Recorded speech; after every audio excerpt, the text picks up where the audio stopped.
శ్రావణి అండి. మాది నిడమరు మండలం ఎన్కేపల్లి గ్రామం అండి. పెళ్ళయ్యాక ప్రెగ్నెన్సీలు వచ్చి పోతున్నాయండి. పోతే నేను చాలా మందులు వాడానండి. చాలా డబ్బులు పోసాము. ఎక్కడికెళ్ళినా నీకు వత్తది గానీ నిలబడతదో లేదో గ్యారంటీ చెప్పలేమమ్మా అని అన్నారండి. అయితే నేను ఇసాగయ్య గారి ప్రార్థనకు వచ్చానండి. జనవరి 2024లో భీమవరం.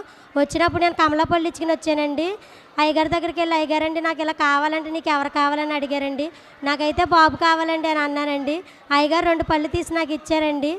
వెళ్ళి తీసుకుని రాపో అన్నారండి. 5వ నెల స్కానింగ్ వెళ్ళేసరికి 2 కమల పిల్లలమ్మ అని వచ్చిందండి.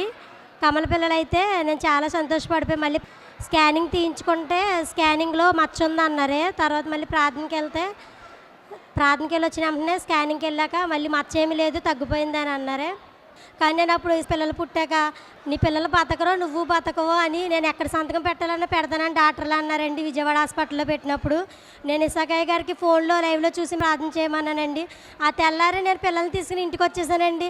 రోజు తైలం వేసి ప్రార్థన చేసుకునేదాన్ని. దేవుడు ఇప్పుడు వరకు నా పిల్లల్ని నన్ను ఇలా కాపుదల్లో ఉంచినందుకు కృతజ్ఞత చెల్లిస్తున్నానండి.